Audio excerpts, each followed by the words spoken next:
Anwani ya khutba yetu inasema hivi: manabii walikuwa wana maadui wa aina mbili.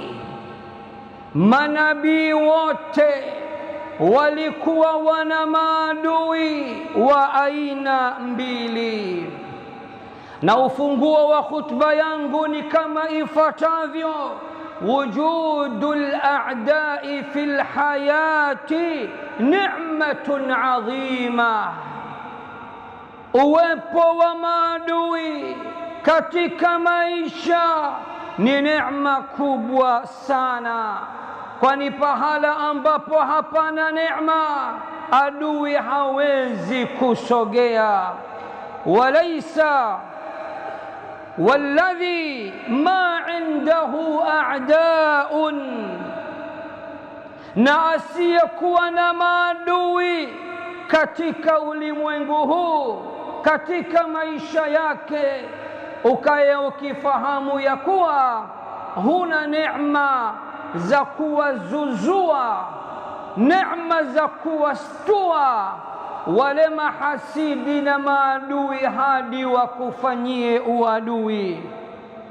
Wa adamu wujudi al-a'da'i fi al-hayati in dalla ala shay'in innama yadullu ala adami wujudi an-ni'ma, na kutokuwepo kwa maadui katika maisha hili likijulisha jambo, basi linajulisha asli yako wewe huna neema, na ndio maana huna adui. Tunasikia baadhi yetu tukisema, mimi alhamdulillah sina adui, sina ubaya na mtu, sina tatizo na mtu. Ni kweli, wewe huna ubaya na mtu, wewe huna tatizo na mtu, lakini ukisema katika maisha yangu sina adui mimi, sina wakunihusudu mimi, sina wakunimaindi mimi, maana yake unajifedhehesha, maana yake unajiweka wazi ya kuwa wewe ni pangu pakavutia mchuzi, huna neema yoyote ya Allah, na ndio maana huna adui. Ndugu zangu Waislamu, kama nilivyowagusia Ijumaa iliyopita, si lazima kila mtu awe na adui. Inawezekana huna adui, lakini sababu kuu ujue ya kuwa huna cha kufanyiwa uadui na huna cha kuhusudiwa, na ndio maana umekosa adui. Maadui wanapatikana pale penye neema na fadhila. Maadui wanapatikana pale ambapo Allah amemulika nuru yake, fadhila zake, kabuli zake na neema zake, kama kwa manabii na mitume wa Allah jalla fi ula. Wasma'u al'ana jayidan, nataka sasa munisikilize vizuri kweli kweli. Al-anbiya'u lahum naw'ani min al-a'da, manabii wa Allah, wateule wa Allah, watukufu watakatifu, al-ma'sumun, viumbe pekee waliokingwa na makosa, maovu, machafu, mapungufu kwa ujumla. Manabii wa Allah walikuwa wana maadui, tena walikuwa na maadui wa aina mbili, maadui wa sampuli mbili, kama akhbarana Allahu jalla fi ulah في القرآن الكريم، كما الله alivyotueleza ndani ya Qur'ani tukufu katika sura ya 6, suratul An'am, aya nambari 112. Sikiliza Allah anavyotuambia. Allah anasema, وكذلك جعلنا لكل نبي عدوا شياطين شياطين الإنس والجن وكذلك جعلنا لكل نبي عدوا شياطين الإنس والجن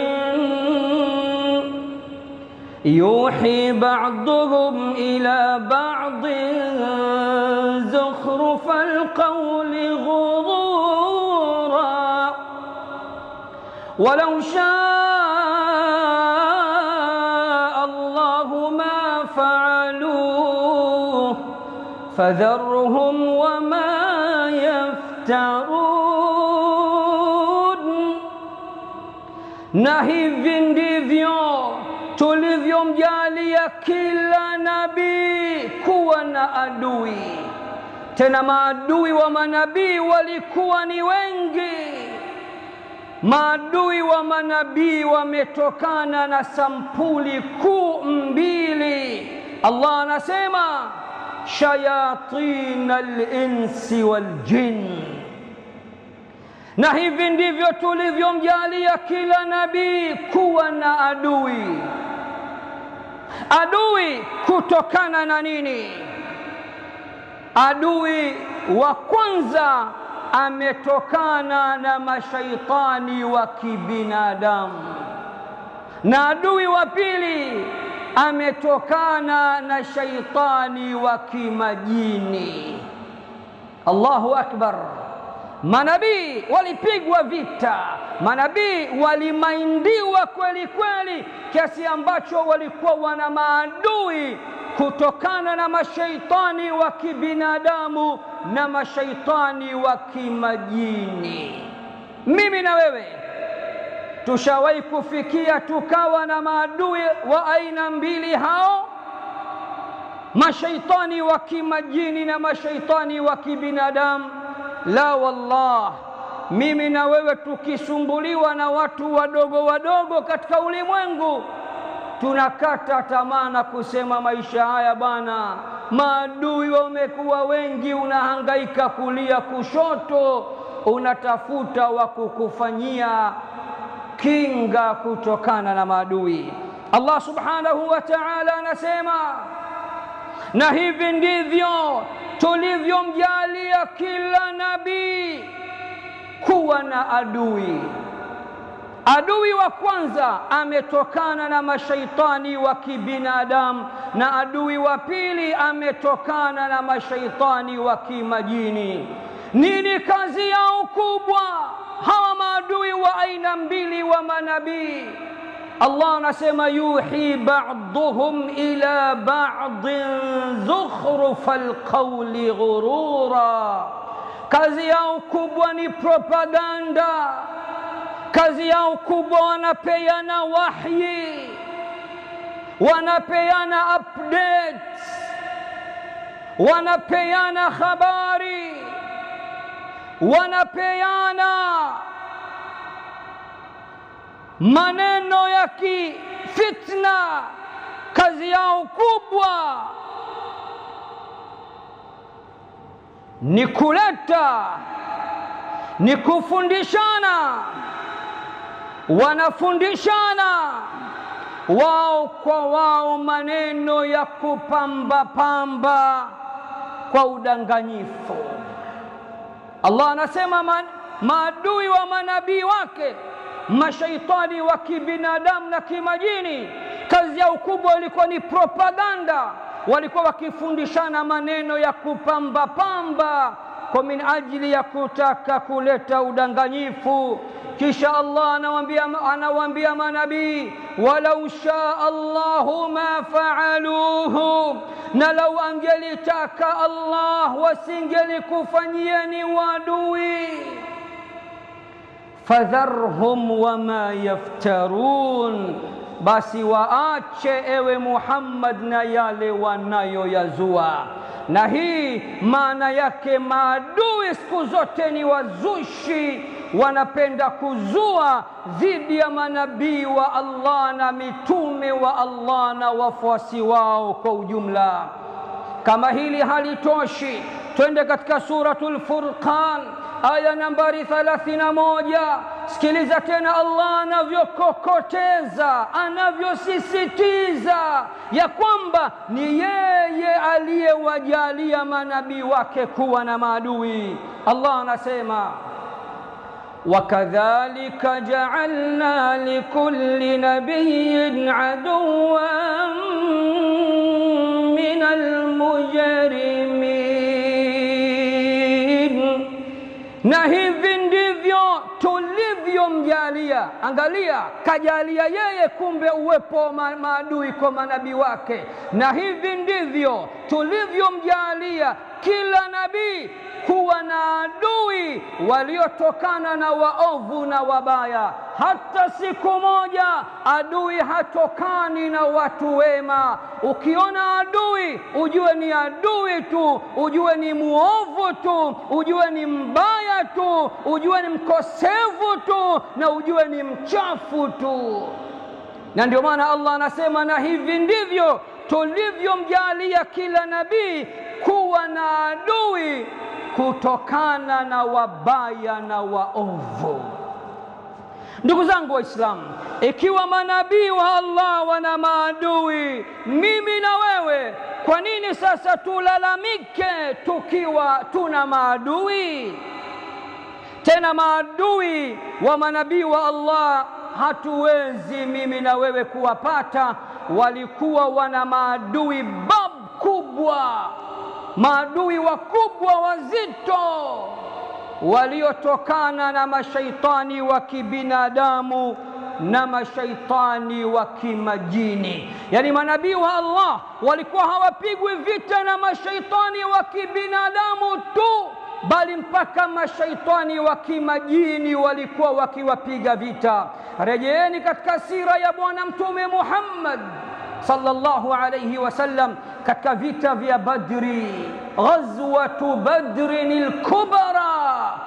Namwomba Allah na nyinyi muniombee nije niwaletee siku moja vita vya Badri namna vilivyokuwa. Nikisoma aya katika Qur'an vita vya Badri huwa machozi yananitoka. Jibril aliteremka na malaika 1000 kuwasaidia Waislamu Bwana Mtume Muhammad sallallahu alayhi wasallam na masahaba zake. Kwa nini sasa Jibril aliingilia kati?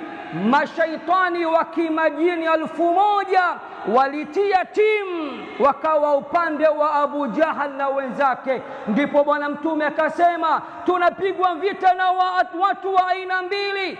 Makafiri walikuwa takriban watu 1000, alafu plus majini 1000 wamekaa upande wao, wakati Bwana Mtume alikuwa na masahaba wachache 313 tu. Ndipo akaomba, Suratul Anfal inathibitisha, alipoomba Allah akamuitikia, akashusha malaika 1000, ngoma draw, majini mashaitani 1000 na malaika 1000. Alafu kila mmoja na mtu wake. Baba lao Iblis amekutanishwa na Jibril alayhi salam.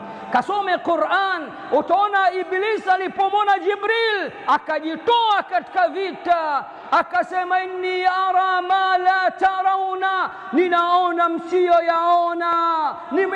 Nimemuona mwamba wa miambani, namjua vizuri huyo, balaa lake nalijua, anaitwa Jibril, nimeishi naye mbinguni, simo. Inni akhafu Allah rabbal alamin, inni akhafu Allah wallahu shadidul iqab. Mimi najitoa, namuogopa Mungu. Eti Iblis naye anamuogopa Mungu, anasema namuogopa Mungu na mimi naogopa adhabu kali ya Mungu.